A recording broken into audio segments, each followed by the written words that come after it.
The Ass and the Wolf. An ass was feeding in a pasture near a wood when he saw a wolf lurking in the shadows along the hedge. He easily guessed what the wolf had in mind and thought of a plan to save himself. So he pretended he was lame and began to hobble painfully.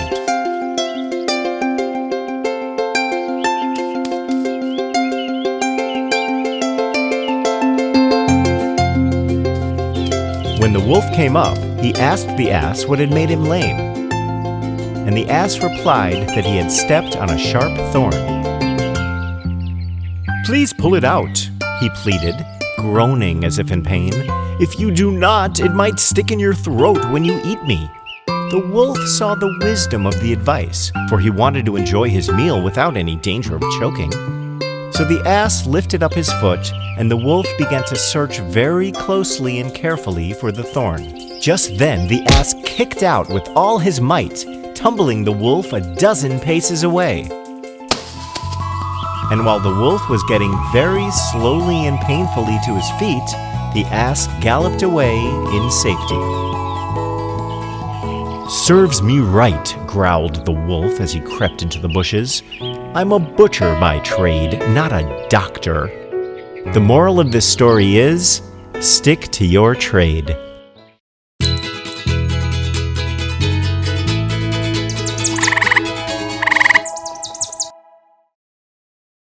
The Wolf and the House Dog. There once was a wolf who got very little to eat because the dogs of the village were so wide awake and watchful. He was really nothing but skin and bones, and it made him very downhearted to think of it. One night, this wolf happened to fall in with a fine, fat house dog who had wandered a little too far from home. The wolf would gladly have eaten him then and there, but the house dog looked strong enough to leave his marks should he try it.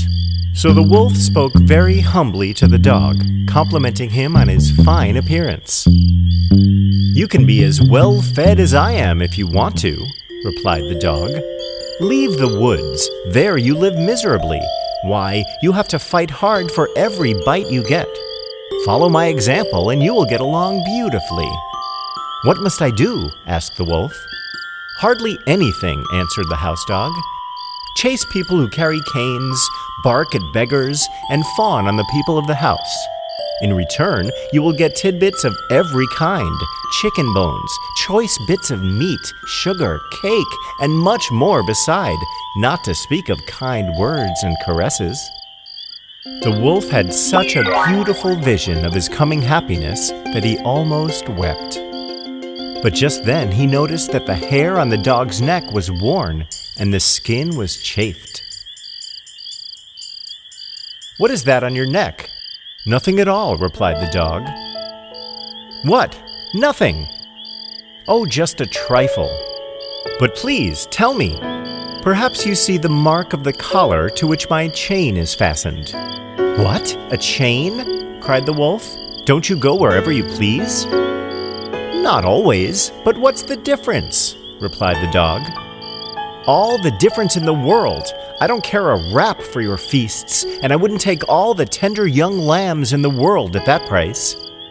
And away ran the wolf to the woods. Remember this, children. Freedom is everything.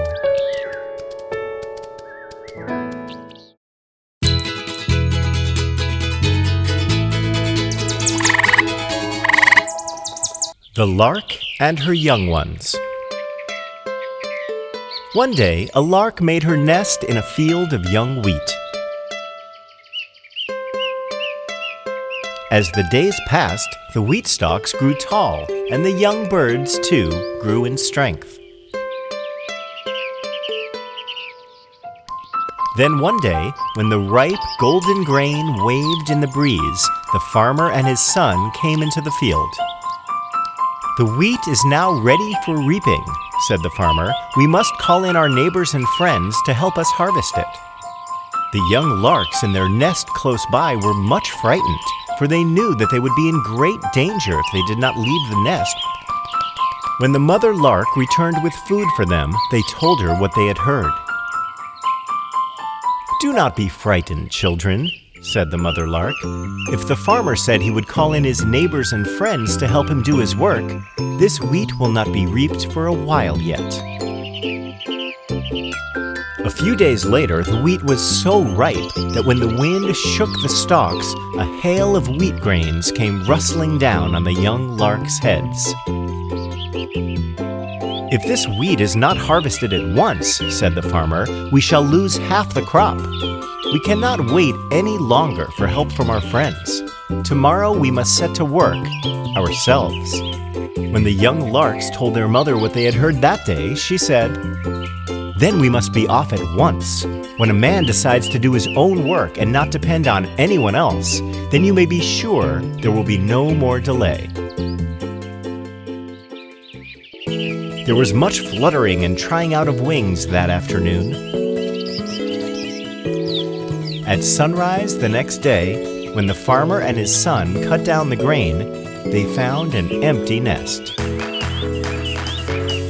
Remember, children, self-help is the best help.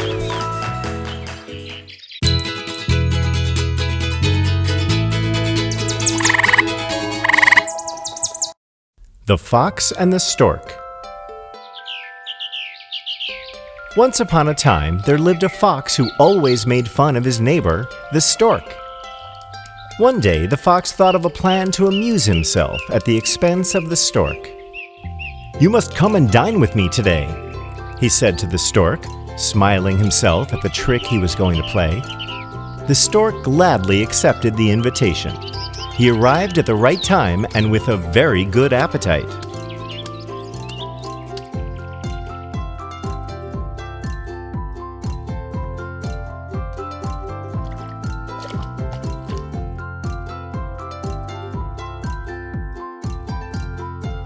The fox served soup for the dinner, but it was set out in a very shallow dish.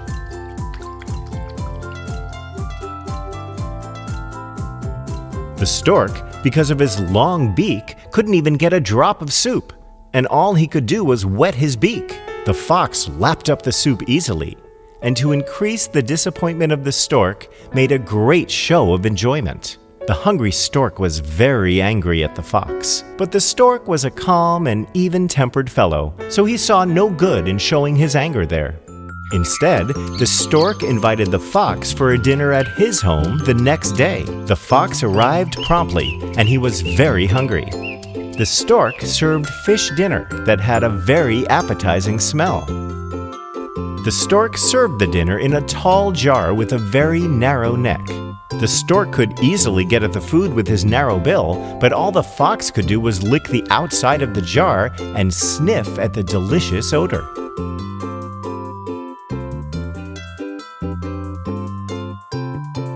The fox then lost his temper and shouted at the stork for behaving like this. The stork then calmly replied, "Do not play tricks on your neighbors unless you can stand the same treatment yourself." The fox was ashamed for what he did, and he went back to his home. They both became good friends from that day.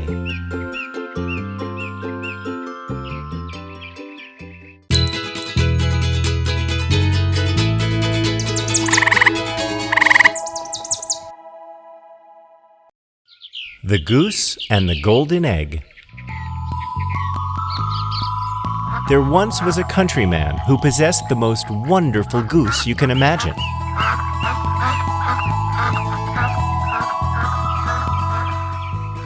Every day when he visited the nest, the goose had laid a beautiful, glittering golden egg.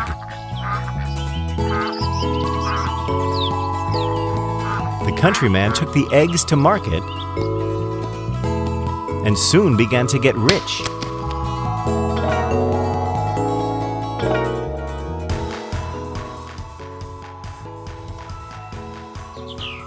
But it was not long before he grew impatient with the goose, because she gave him only a single golden egg each day. He was not getting rich fast enough. Then one day, After he had finished counting his money, the idea came to him that he could get all the golden eggs at once by killing the goose and cutting it open.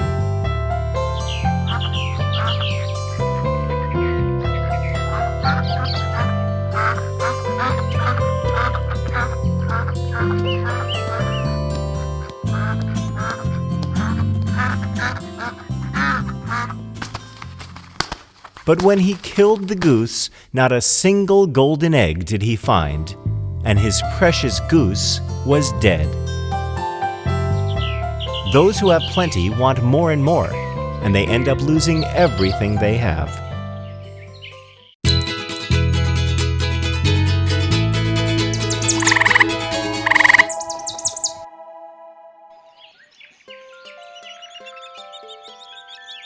The Old Lion and the Fox.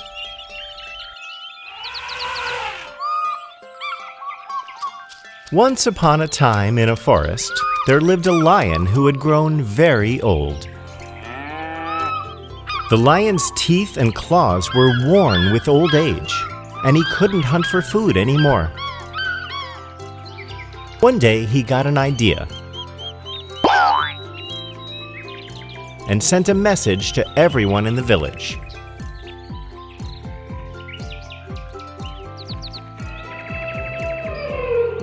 He pretended to be sick and summoned everyone to come and visit him.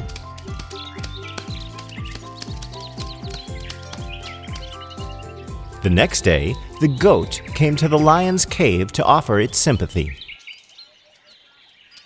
But as soon as the goat walked in, the lion caught and ate him. A deer came to the cave the next day. But as he walked in, the lion got him and ate him as well. One by one, the lion ate the animals who came to visit him. One day, the clever fox came outside the cave. The fox was very cautious and stood at a safe distance from the cave. Then he inquired politely about the lion's health. The lion replied that he was very well indeed and asked the fox to step in for a moment. The fox wisely stayed outside, thanking the lion very kindly for the invitation. "I should be glad to do as you ask," he added.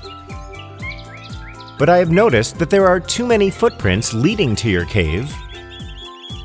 But there are no marks of anyone coming out. Please tell me, how do your visitors find their way out?"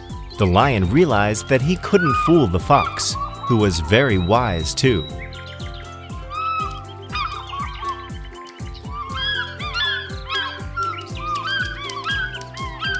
The fox then went back and told everyone what the lion was doing. He was saved only because he learned from the mistakes of others.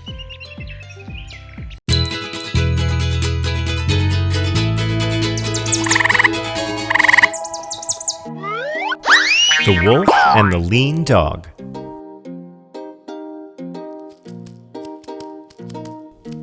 One day, a hungry wolf was prowling near a village.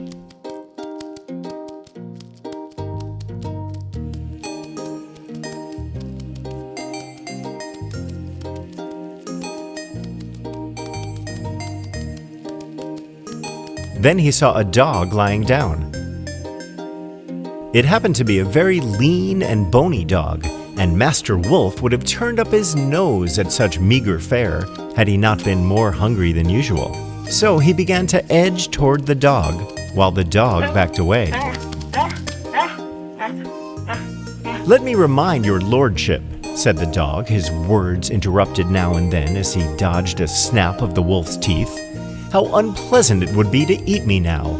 Look at my ribs, I'm nothing but skin and bone. But let me tell you something in private. In a few days, my master will give a wedding feast for his only daughter.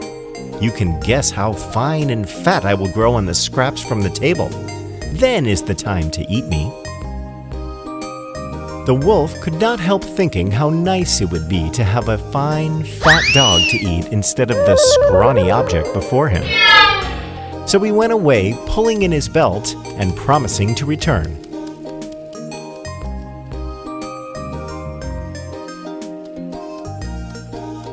Some days later, the wolf came back for the promised feast. He found the dog in his master's yard and asked him to come out and be eaten.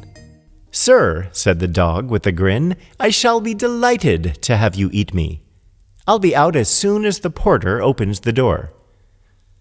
But the porter was a huge dog whom the wolf knew by painful experience to be very unkind towards wolves.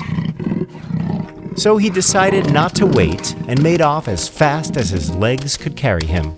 So children, never depend on the promises of those whose interest is to deceive you.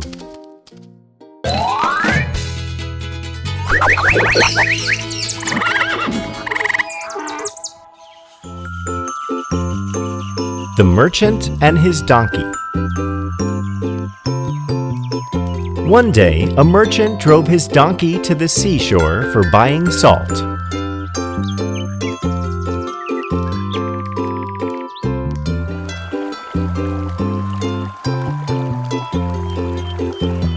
After buying the salt, he loaded the sacks containing salt on his donkey.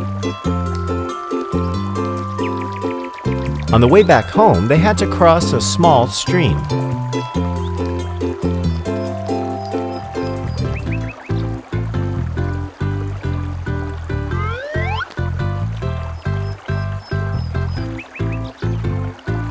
While crossing the stream, the donkey slipped and fell into the water when they were halfway across. This caused the salt to dissolve, thus making the load lighter.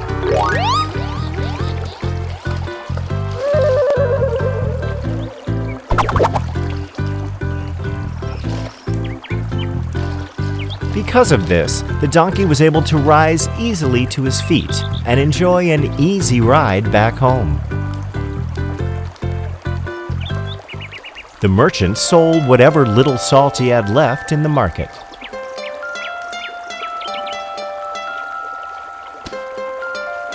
Then he led the donkey back again to load an even greater cargo of salt than before.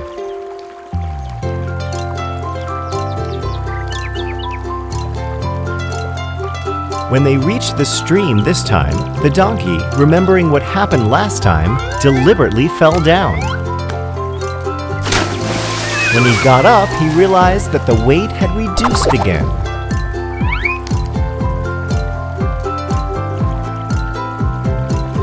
He brayed happily, as if he had obtained what he desired. The merchant realized what the donkey was up to, so he decided to teach him a lesson. They went back to the seashore, and this time the merchant loaded the cargo with sponge instead of salt. When they reached the stream this time, the foolish donkey fell down on purpose again. But this time, the sponge grew heavy as it was soaked with water. As a result, the donkey had to carry twice the burden all the way back home. The donkey realized his mistake, and he understood that the same measures will not suit all circumstances.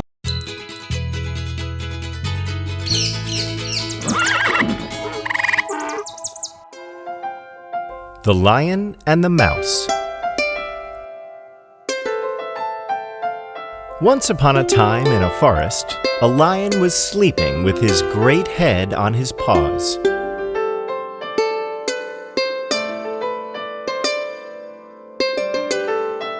A little mouse crept into his cave and started playing near the lion.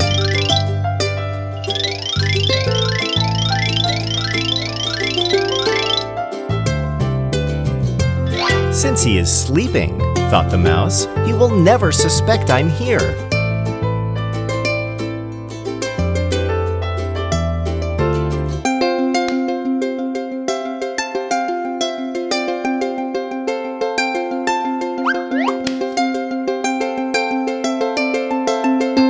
While playing, the mouse ran close to his nose, and suddenly the lion woke up.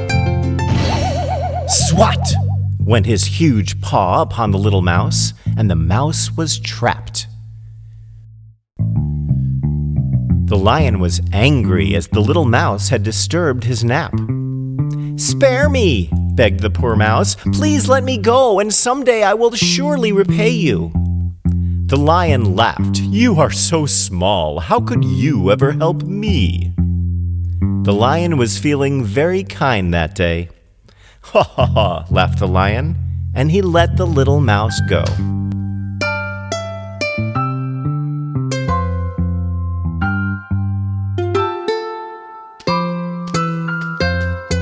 The next day, 2 hunters came to the jungle.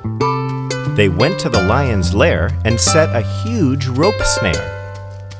When the lion came home that night, he stepped into the hunter's trap. He tried everything to get out of the trap, but nothing helped this big lion. He roared, he wept, but he couldn't pull himself free. The mouse heard the lion's cries and came to help him. The little mouse with his little teeth gnawed at the ropes, and soon the lion was free. "You laughed when I said I would repay you," said the mouse. "Now you see that even a mouse can help a lion." That day, the lion realized that kindness is never wasted. The lion and the mouse became good friends for the rest of their lives.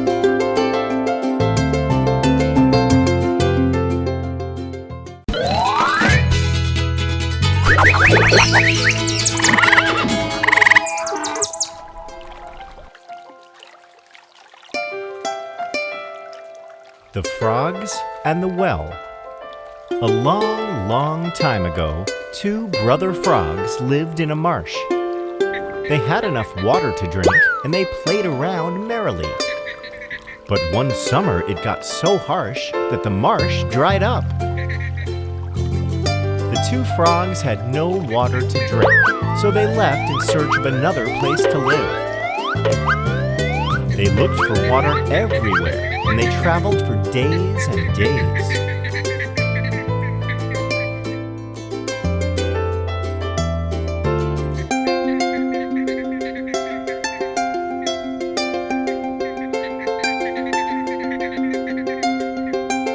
Just as they were about to give up hope, by and by they came upon a well. The younger, foolish brother hopped on the well to get a better look. The bottom of the well was pitch black, and he couldn't see anything. "This looks like a nice place," said the little frog. "Let's jump in and settle here." The older brother, with a wiser head on his shoulders, replied, "Not so fast, my brother. Supposing this well dried up like the marsh, how would we get out?"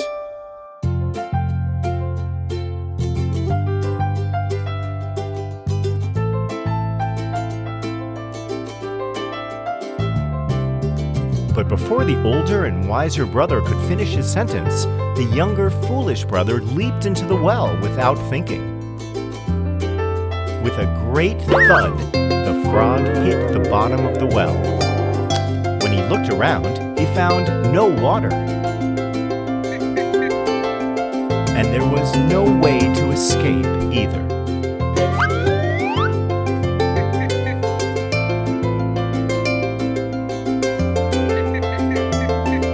Then the younger, foolish brother thought, "I should have listened to my brother and looked before I leaped.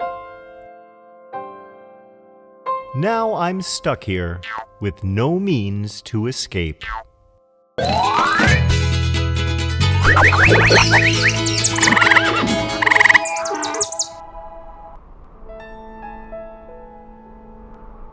The Crow and the Pitcher. Once upon a time, a crow who was very thirsty flew around searching for water. He searched and searched, but he couldn't find water anywhere.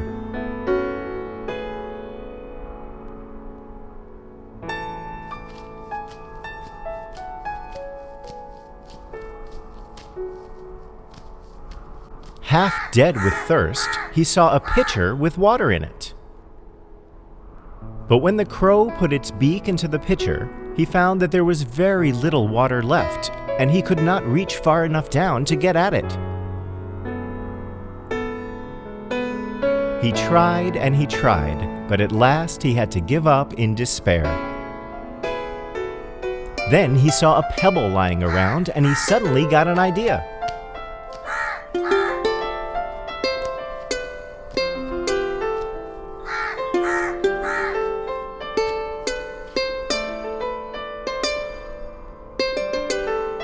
He took a pebble and dropped it into the pitcher.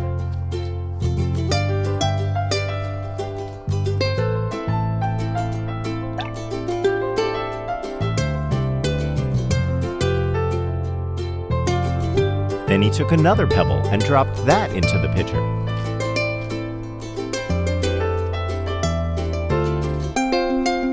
Then he took another pebble and dropped that into the pitcher.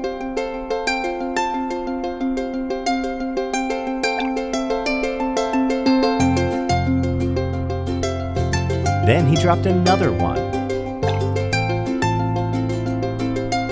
Like that, one by one, he dropped many pebbles into the pitcher.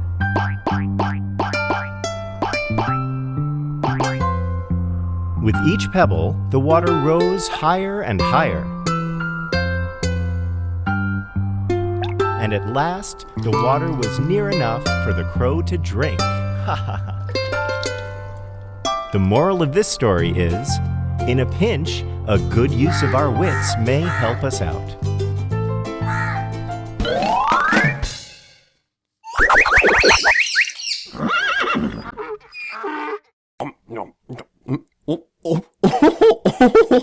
Hi friends! Did you have a lot of fun with the videos? Do you want more? Subscribe to our channel to have more fun with me. Click here to continue watching more such beautiful sing-song rhymes.